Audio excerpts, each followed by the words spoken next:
Pathin lung sit na ichang vin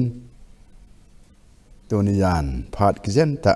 imunawa pa pathin kan thang wan he tunila a iki holim na diwa kadi chu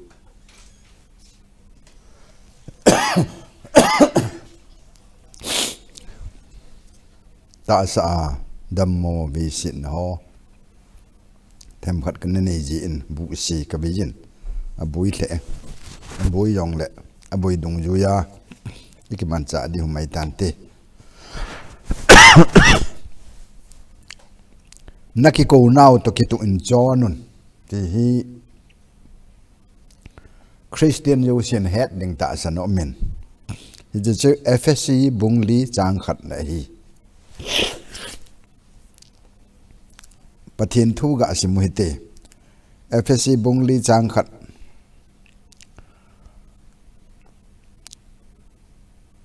chuti hi je chun pakaya su chang keima nei ngwa kong tau hi nang ho naki ko nau to kitu in chonun pathin thu iga asimu chu tunin atha ben ai lo le tun jan hin angai hla ho jo si lungthim sunga atha ben phat thi bu ta hen Paul in Christian Fellowship Madia kipum khat nai the na diwa hi che le kha hi FSC mi te ko ma anes thot a hin hi jong le tu ni jan hin hi che le kha hi ke ma ko ma hung ki thot a hi ti a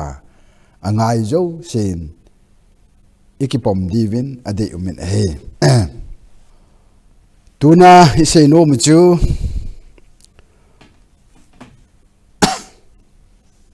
eho Christian te hi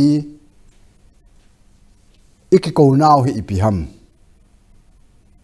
chuteng na hoi koma denga chi hi hoya hoi koma kone ko ha chuteng le hoya chi dio ham ti hi I direction chu Bible hin ichi Bible ko na hi ichi wahin pathin thu chu ita sanwa izom wahin koi man pathin mu khapon ahi wang la athu isimwa ahin sola hi ita sanule hi chu pathin na to ahi tia chu ila wahin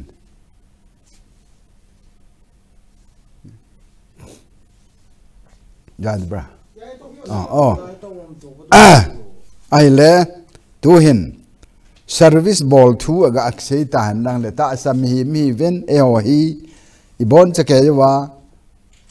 ta sa dinga jong ngai chat in ne ven chu teng le che ta sa I ngai cha na wa ko na chu thlagao langa jong pathin ko ma thanum ta le thing ta na I to diu ngai ki ne he mi bang khanen ta sa lol hen pole thlagao lang thu don lovin nung teng la hin kho I piham ti gel lovin aki ko now ho I piham ti gel chen lovin hiten leisen hin kho hi anup tan hen mangjin hiteng le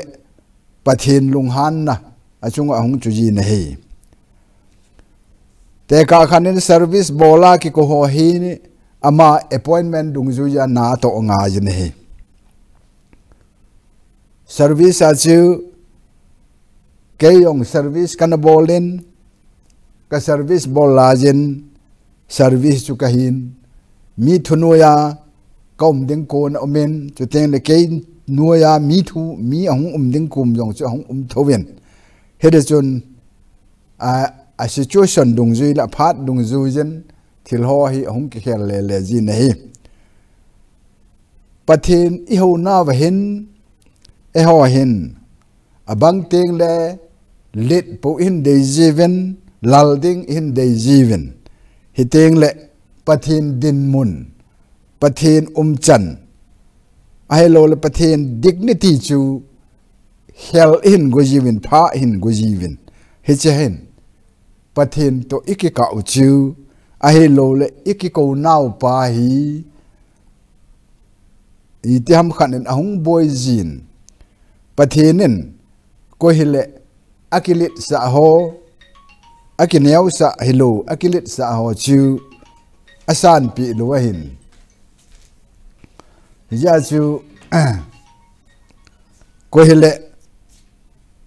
pathin kom ma chi dinga pathin ko na chang kha mi ho chu kineu sa chu teng le abol ding bang abol lu ting chele ama a chu pathin lung han na hung chu ji hi je chun service bol pa jong ahi na ba sa nga chung nunga hung ki gela ahi na sa nga thupia hung ki gel teng le ama chun bol khil to khil hung te ding hi ti ta san hi je chun service ho yong chu kum hlun se le ama ho record kivet pe ji hin he chu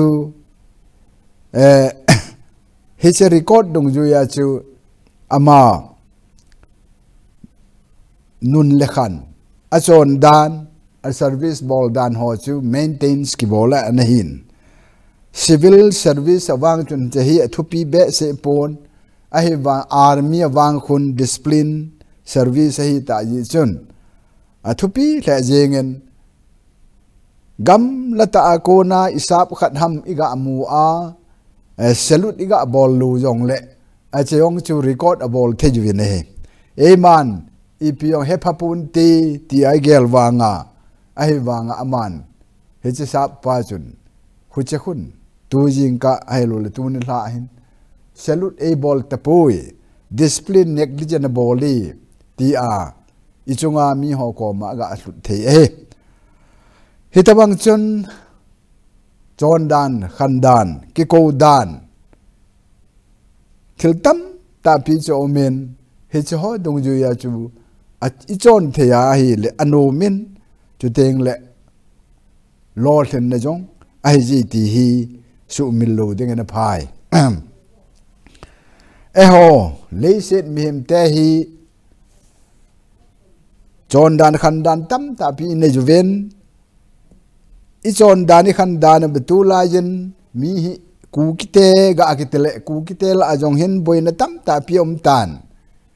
ku kite chu angai monga house li ni hi vin tila house a ki vai pute hi vin house thuni na a ana in cheng te chu hi vin hitawang chun thil ho hi ahong omen tu ni chan ga jen Kuki tha do pau tho ki ham Kuki ki tiam ho hi hitabang chun chon dan khan dan len ta nija hung in cheng pe hung khosak pe chu hi vin ai le Christian hi naw langa jong hen e ho hi vet ting le ikbuki hi naw hi ki son pi bajal ham ai lo le i tam khat ki thangat pi wal ham je in Jesu Christa ki thangat a ki thangat pi hilovin i Kuki hi naw ba jong hin i hung ki thangat jivin tu teng le i pathen ho ho jong hi su min na hung jen su mil ti chu ai ding banga ho zo lo hin a ki hung ji na hi le hi teng chale ik e ki ko naw pa hi hepalovin i hung jivin tu teng e ko paul lung han na khat chu in to do jivin he che he e ho zo se dinga thil phalo khat tu teng le ichi sit naw khat chu a na hi ji ta na hi je chun MLA a ding ho jong even a hi le MLA ki ti chu e ho khela hi che house in pi a ga to hin e ho ha san le gen the na ho jo se chu ma hon khu che in pi a khu apo lu no wa in pi khun ho bung langa dekan board iti ven ai lo le church council iti ven ipm tam ta pi ai ding bangin inei che ven he che ho chen ho bung problem ho bung sunga itabang thum tam ipino nom tam ti a discussion about ji we hi to heaven itabang chun ta salanga jong MLA ho chun discussion anabol jiven to ting le agama MLA hon a problem ho chu hết để chun house chun pollute gì về nè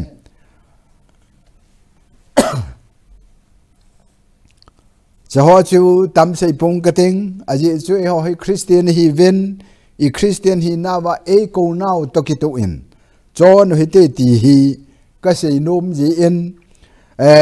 illustration khát gạ xây kiện cái tì te cả khăn nan doctor ki câu khát hi doctor chú ai tan mi khát hi doctor appointment hin mi vet jong themin head na long anejin a doctor hian lang IP chu hi yeng jong le mi khanen akito pi khat jong a ometi jong hi akise ne ke ma hi khosi ve chu khong hi tan lam khanen ai le che doctor pa ko ma chu ka ga chi a aman i pham lo chang khat aga ji ka ne a he le che chu ke ma denga a thim doctor thim ti ga ti the chu ai din ye chun ve na hi le doctor thim khat hi a omen he che doctor thim pa hi mi zo se na ngai chan chu te le mi zo sen akivet sa nom thovin a hi wal ama thanup na hi pi ham ti a hi le mi vet ho hello football pe lang hen a tha nom ke jin a hi le phat zo se a ground na football a pe a hi le pesen ho ako ma doctor kivet sa num ho adam mo ho hin ma hi anga lel le jiven ako ma che ji akivet sa din che jiven ai le ama hi atuna atolo na lo a doctor to namun patient avet namuna to lovin hitihin mun chom be khana ana ji nei le mi ho hi alung hang thei the jingen alung han wang ven ama mi vet he dei kin ven ye chuna ma tai lo hi ayu nom kit pu ven he le mi pi hi alung dong ji the na he che doctor pa hin appointment a hi nahi aki het lo ham aki het na nahi a hi wala ma thanup na chu football pe a hi ji in doctor hi jeng wangen football pe langa chun athano min ground langa chun an ha ji ta na hi chun hi se ground na sung se hin a doctor hi na hi an sumil jin a football pe ding keu se hi alung thim an ji na hi che chui ve na hi le Christian te jong abang khan hi Christian ka hi ti ven a hi wang la ho in jong kai khalo taw na yong mang khalo itabanga ground na uma pathina jong taw na him mang khalo Christian jong kim da lo we ye chun vet le he che doctor pa patient tam tananga lela ai wang ama alung thim ki pa na pen chu football pe langa au min he che ye chun mitam ta achunga alung hangin mi ichunga alung hana ito ding bang ito a alung han te le chu ama thip mo hin tin ema ihi na ding banga ihi lowa lo ji a ichunga mi alung han chu koima oi mo ngai telwe aji chu e ki thim mo ai hiye chun chon now to kitu hin ichon do na divem ichon now hi pathin lung de pathin nen e ko hin e ko now dung zu ya hi ichon do te diu hi ade umen he Africa gama missionary pa chu na to na appointment amu hi alung lut lo adong vin he ale kewang kanato hi kalung lut be pon hin la Krista adia ima hilowa umdi kanum pon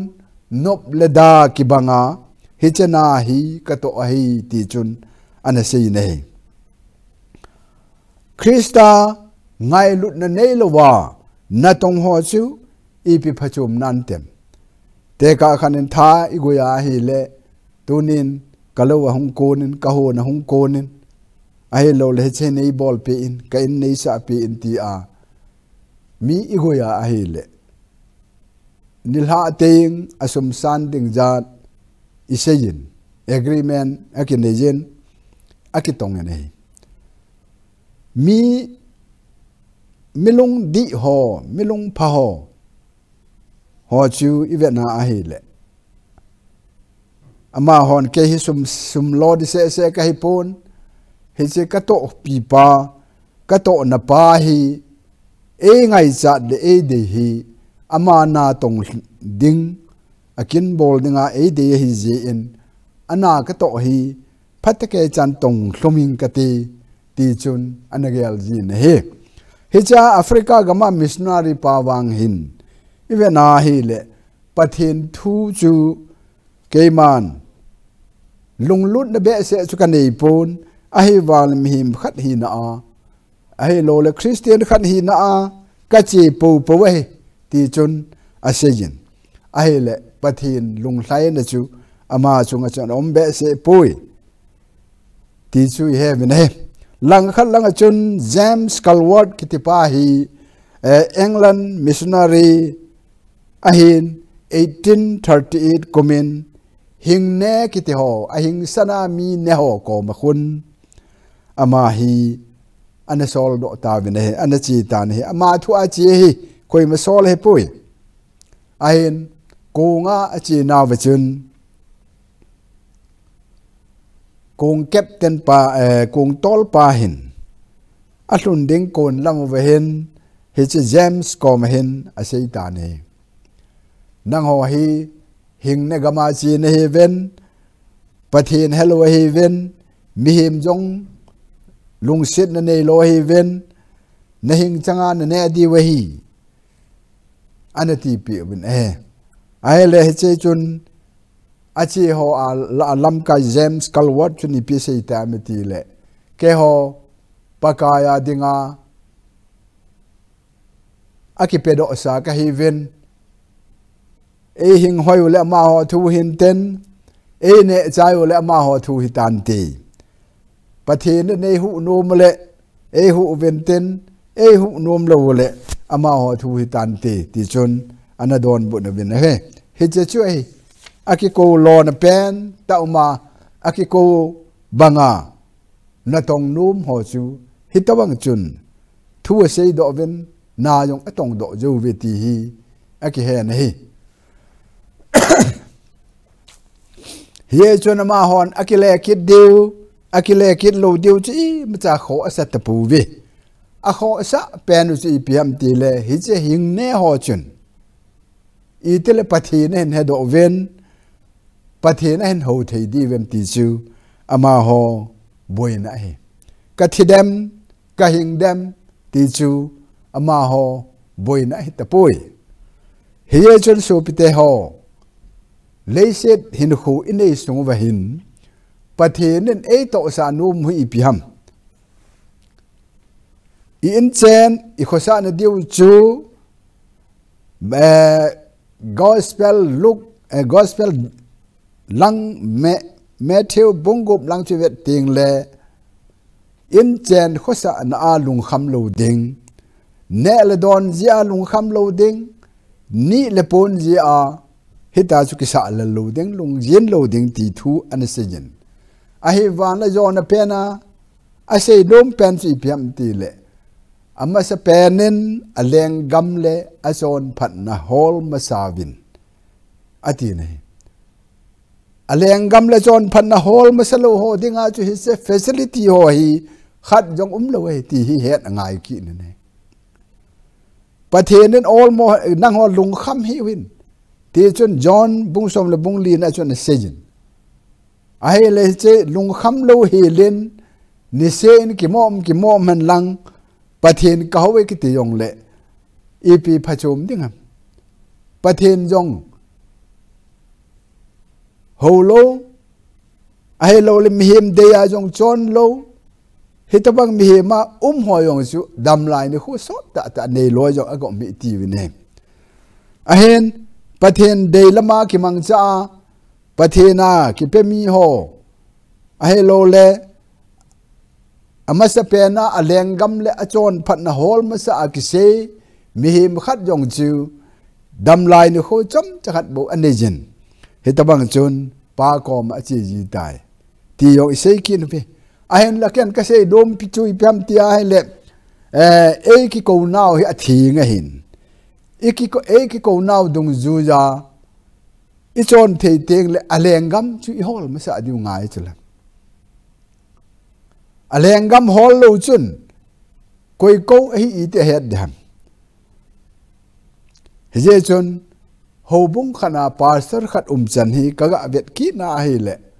ama hi kel ngui chinga hi na hi aki ha het pu ni ka kel ngui hoi eti tadem a he lo le tu ni tu hap te ting le pathin thu i pi ka sei tadem ti a lungel nei lo ho in wang kai kai tho absent khalu a he wang ama akona production umbe lo ti dam khat en omene he cheong chu evena he le ama dinga chu aphanai tia chu agel dinga hin a he wang le mi pi hon a ho bunga akel ngui ho chun ama hin ato ha ato lo ham ti chu akisa lel pi ji vi ne he chu teng chu le ho bung mi te dinga chu num ji lo he ta ne ki ko na aki ko na to ki tu lo hi ti hi a sei do lo wang wa mi ho lungela chi tu ji ye chun e ko now hi oi mo the da ki ko yong hi pu vin chu teng le sei set da ki ko yong hi pu vin a hen la ama lung dei lam na tong ding ito chu e ho dinga chon phat na ki sim ding i chon phat naw chu pa ko ma go lo na ki sim ding he ti chu i heaven je chun i vet le e ko naw to ki to a chon ding a chun i pi khat ga bol kit nga jam ti hi i vet le Polen Galatia mi te ko ma Galatia bung ni chang som ni chun kema Krista to cross a ki khet ba tha ka hi tai ti chun ane sei ki nen he Paul le kha thep dan achi dan them dan ho zo se chu he so kai ta ve him ahen la azo na pe na paka yin se chu phem ti le ma hi gentle mi ho kom le leng ho anga ka thu thang sam dinga appointment ka bol sa hi ti chun ne si ne ye chun ama ki ko ne chu asang the jengin adang ho seizui dang ho ahe lawless adang ho sangin ama ki ko ne hi athupi eti chu heaven e ye chun aman jong sejen ka chi na le ka thep na kabol the na ho zo se hi e banga ka gel hi tai ti chun na sejen ata sa thep na le achi na abol the na alo pi na hi ho zo se chu jesu christa cross to a khet be tha hi tai ama chu ki khen be hi pui a hi wanga thil phalo thil di lo ama chon set na lung thim a he lo li tam khana mi sei set na ham mi oi mo na ham aki ko na to ki tu lwa chon na ding ho zo se chu Krista thing pel chu to a khet be tha hi tan tua hi ke ma hi kata sa hin wangin Krista a hinga ka hi ti chun an se nei ka ge la helem Christian kite yo se hin hiche hin kho hi inei che diwa nga jne ke man jong hiche hin kho ka ne ya pan hin kata sa hin kho jeng jong anu men ka thagao hin kho jong akipa jeng ne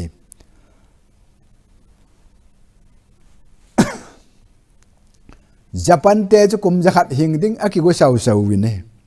ite ki go na hi wam ti a sei teng le nalungel nangai to ni se a nakipa na thei ding chu ki hel do an lang na ta sa hin kho gap na ding na ta sa hin kho gen thei na ding I ma cha ki gel do hin a hin la nang man na gel thei pi pen ki pa na le samun na ki pa na ding hin khu chu hoya ding ham he che pa bo chu ki gelin chu ti le na hin khu no min tin na hin khu nup le na hin khu sot de he ti chun ane sunu bin e he ya chun mi him hi lung dong dinga pathin e si mo he pon a ki cha dinga jong che e ki si me di pon thanom ta le se hin khu jong I man di wein chu teng le che thanop na thei diu chu pathina I lu ting chu le bu ding hi ye chun ki khel ti nei lo pathin hi ama nei ko wa hi e ko nau hi na sa mo lovin gelo hiten service bol pan jong keiman sa asin tel sum ka san ding ka sum sana chu ka ki pat tha ki den thakit kaman ding he tia agela thanum ta service bol bangin e ho jong Jesu Christian e ko now hi thanum ta in gelo hitin ngai to hitin e ki ko now banga I chon thei ting le pathe ne ho langa pang ding e ho langa pathe na pan ting le leisit hin khuwa lung kham lung gim ki te ho them hin I ma cha to pathin to e khen ding poi ti hi 100% kan kamu sa hin ka het sa hin ka to do sa jong hi ye chon su pi tu ni la pha na hi nang ni pi na gelem naki ko na hin na ke het chit nam naki ko na dung zu ya hin na chon hin nam naki ko na hin naki pa sa em ai lo le naki ko na hin na su gemam he che hi gel chit anga jin hi Africa gama missionary pa banga che ki ko ga che mai ga bol mai ki ti ho wang che lu ding hi he che chon I pi ki pa I pi thanu anei ding ham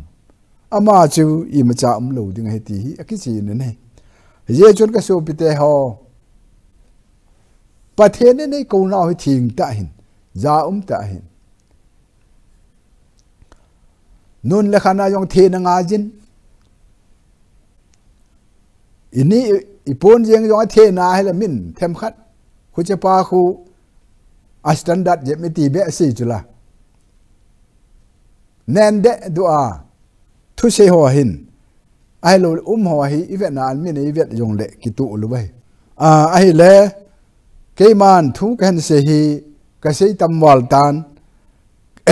tu ni hla a dingin hi chan ge hin cha yu hitin pathin thu iga sim naw le pathin thu them chakhat iga ho lim naw ho jo se hi pa pathinin atha ta in phat the e bu pi taw hen amen ka ki pai